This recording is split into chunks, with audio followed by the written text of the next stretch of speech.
but hardly the sort to draw second glances. A quick smear of blood later. 2/365 I made my way downstairs and began preparing breakfast. Rupert grunted hello as he walked to his seat. "Happy birthday, Richard," Rupert muttered, half asleep. "Thank you, Father," I replied, hands darting between utensils.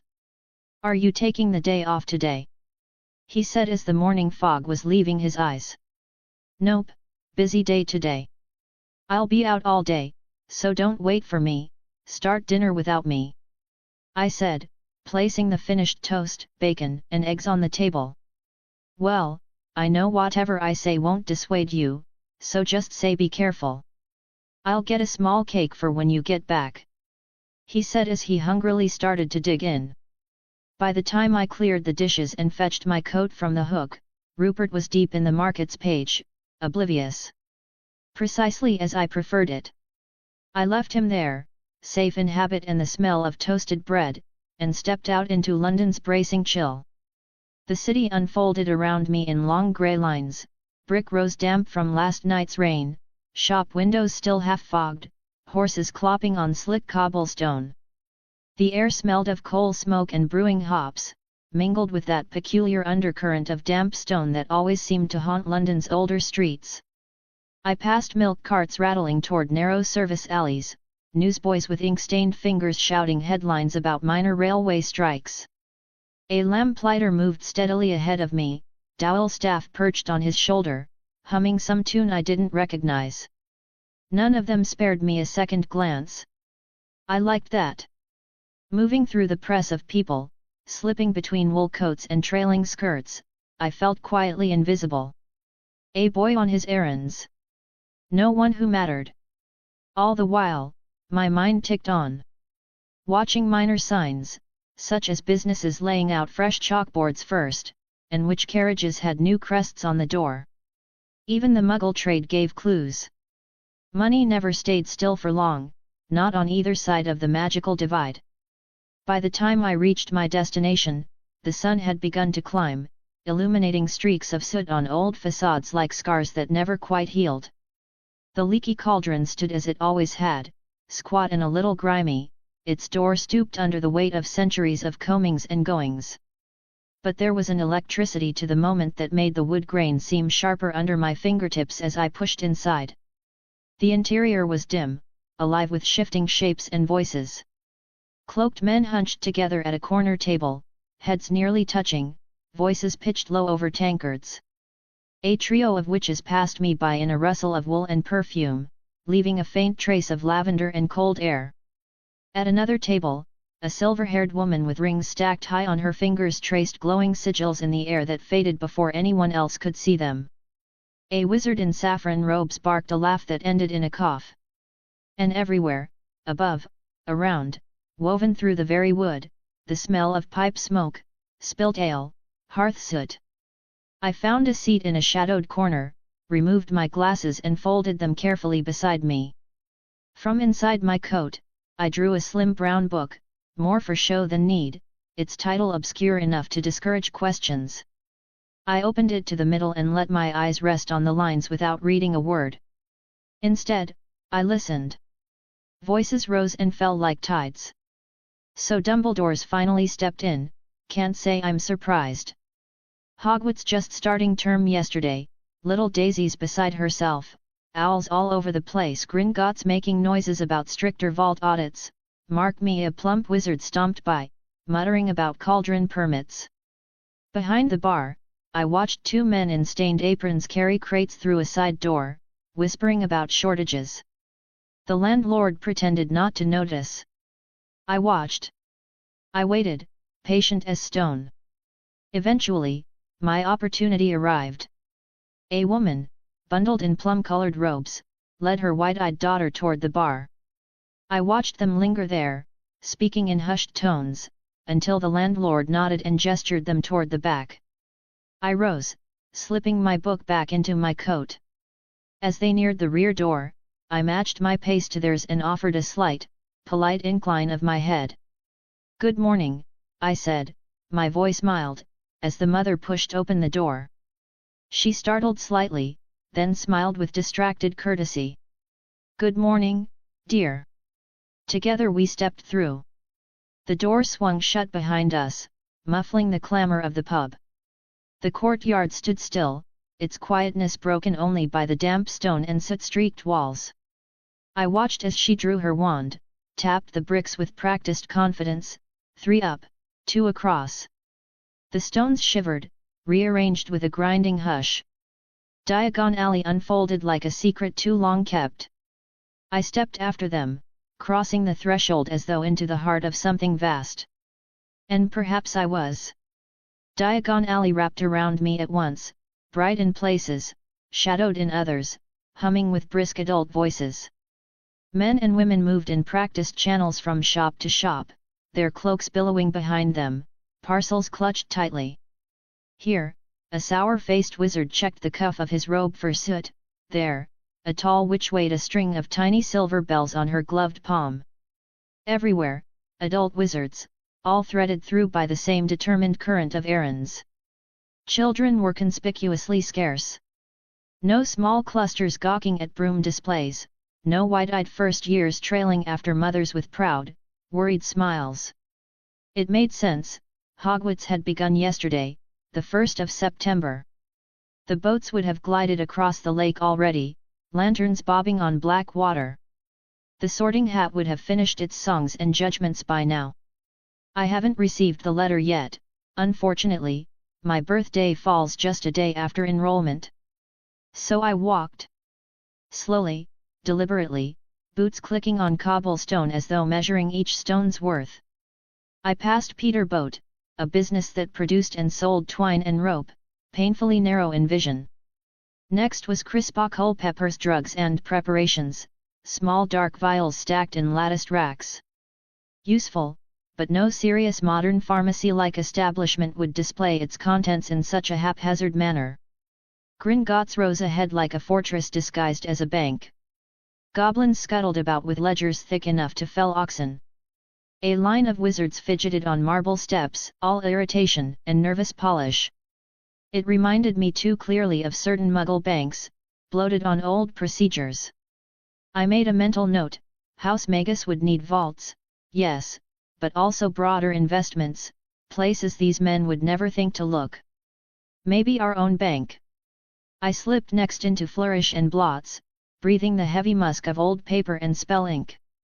Here, at least, was a faint hush of reverence. Books were stacked nearly to the ceiling, some chained to prevent them from falling to the ground. I let my hand drift over the spines. Titles on dueling theory, curse breaking, and defense against dark creatures. All hoarded knowledge, but poorly indexed, overpriced, and dependent. A shop like this could be refined, streamlined, and franchised. The thought lit through me, quick and certain. Further along, I paused outside a narrow door under a tarnished sign, Mandrake Mufflers. A shop devoted entirely to enchanted earmuffs. I nearly laughed. Such specialized caution for one rare hazard, when so many simpler dangers filled everyday life. At Potage's Cauldron shop, I lingered longer. Rows of gleaming pots, brass and pewter and silver, each promising perfect simmering. The clerk droned to another customer about self-stirring enchantments that reduced labor by half. It was quaint. Any clever household charm could do the same, likely better. Their pricing was absurd, built on tradition rather than market sense. Amusing diversions. Not a single shop offering modern magical tools for finance, industry, or transport. No brokerage offices. No firm seeking to aggregate small wizards' wealth for larger trade syndicates. The longer I walked, the clearer it became, Diagon Alley was fragile, underdeveloped, a narrow artery trying to feed the entire magical heart of Britain on stale traditions and quaint illusions. So much could be added. So many gaps ripe for clever hands to fill. I stopped in the middle of the cobblestones, breath fogging faintly in the cooling afternoon. My mind turned, bright and precise, already sketching overlays of new shops, new services, new kinds of power. They called this the main market of Wizarding Britain. To me, it looked like the first fertile patch of unclaimed soil. And House Magus would cultivate it, carefully. My next destination was a small second-hand bookshop, wedged between a tawny furrier and a shop advertising enchanted wedding gowns that changed color with the bride's mood. Its window was fogged slightly, titles stacked behind glass in no discernible order. I stepped inside, the bell chiming overhead. The air smelled of mildewed leather and something faintly sweet, perhaps the scent of rotting paper. No one greeted me. The clerk, a stooped wizard with half-moon spectacles, was deep behind the counter, scribbling in a ledger. The shelves leaned inward under the weight of time and neglect. I traced a hand along the spines, letting dust gather lightly on my fingertips. Here were slim volumes on the Goblin Rebellions, a battered green copy of A Beginner's Guide to Transfiguration, even a thin pamphlet explaining common ministry offices. Further back, stacked haphazardly on a low table, lay a collection of Hogwarts annual records, not official textbooks, but books about the school. Lists of famous alumni, quaint sketches of standard rooms from 30 years ago, earnest accounts of Quidditch victories. Useful. Extremely so. Better than any idle rumor from pub chatter. This was foundational lore, the small invisible grammar of Wizarding Britain. I waited. Listened.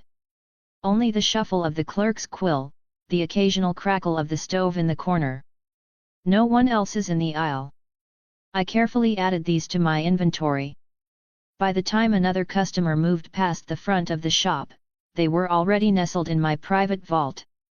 I turned to leave, and nearly walked straight into a heavy-set wizard with bristling brown eyebrows and a sour twist to his mouth. "You," he barked. "You took something from that shelf. I saw you lingering. Let's see your pockets." I blinked up at him, schooling my expression into faint confusion. "I'm sorry, sir." The clerk, hearing raised voices, shuffled over. "What's all this now? This boy's a thief. I saw him by the histories, up to something." I let out a careful breath. "Of course." My hands moved slowly, deliberately. "Here, see for yourself." I turned out each pocket, my coat lining, the inner waistcoat slits, even the small stitched fold where I kept a few sickles. Empty. Clean. The clerk leaned in, peering close, spectacles nearly slipping from his nose. The accuser's face darkened in blotches of red. I could have sworn, the clerk straightened and gave me a slight, apologetic nod of the head. "My apologies, boy. Truly. Been a rash of petty thefts lately, easy to let nerves run wild." I gave them both a mild smile. "Perfectly understandable. Better to be vigilant. I'd rather be checked than see your fine stock vanish to actual thieves." The heavy man looked mortified now, sputtering half-formed excuses.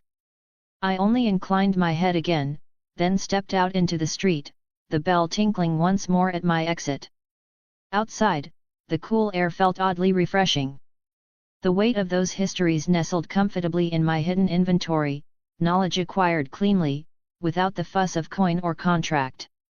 I spent another hour wandering among small merchants, who were carefully polite, asking after any leftover copies of the Daily Prophet.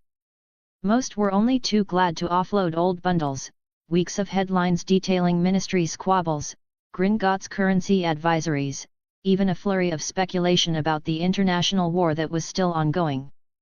I accepted them all with soft thanks, stacking them into my satchel. Each page was a thin window into how Wizarding Britain understood itself. Each misspelled name or pompous editorial was a quiet admission of where real power lay, and where it didn't. By the time I began to retrace my steps toward the leaky cauldron, the day had softened into evening. Shadows stretched long across cobblestones, and lanterns winked alive over shop doors.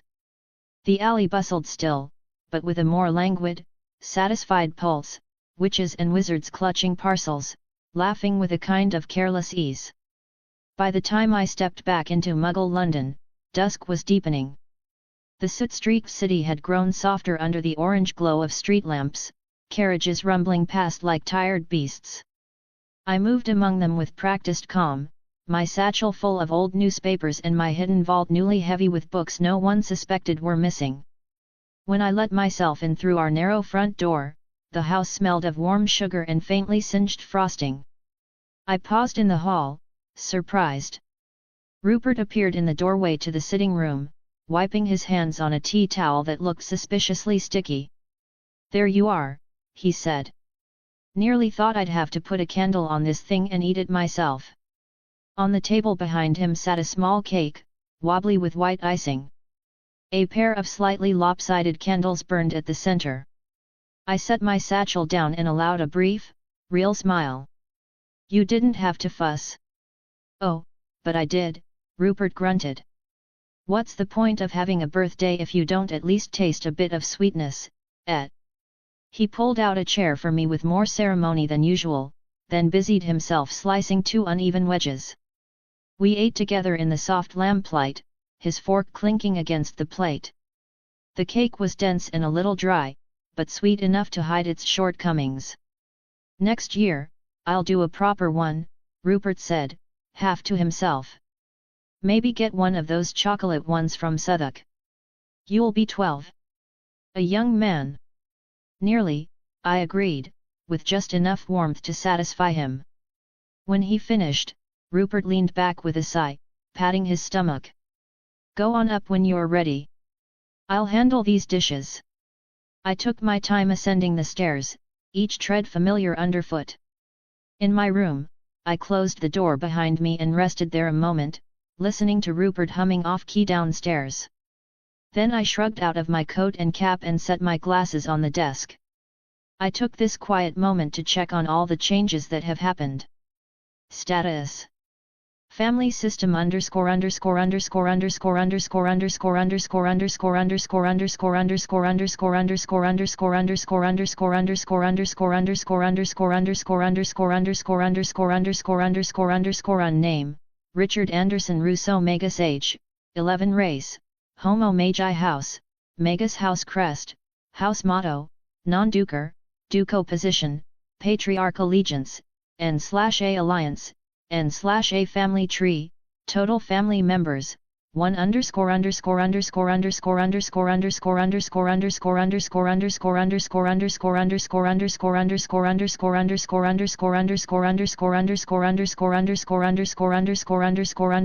wives, 0 concubines, 0 main line descendants, 0 branch line descendants, 0 _______________________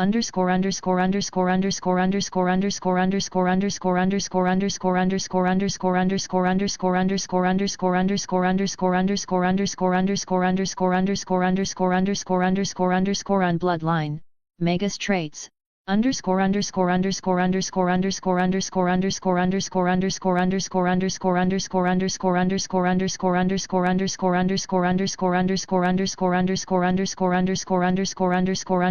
talents, affinities,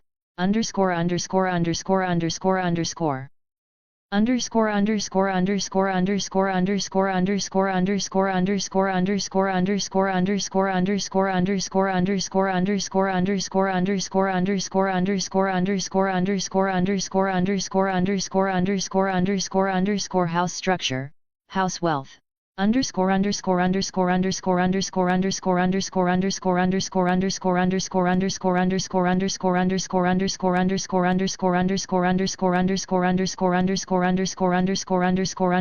recognition, N/A reputation, N/A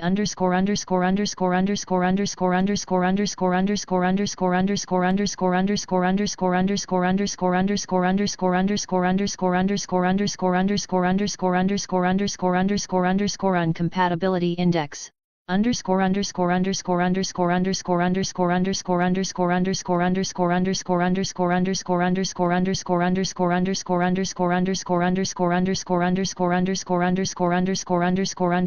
tasks,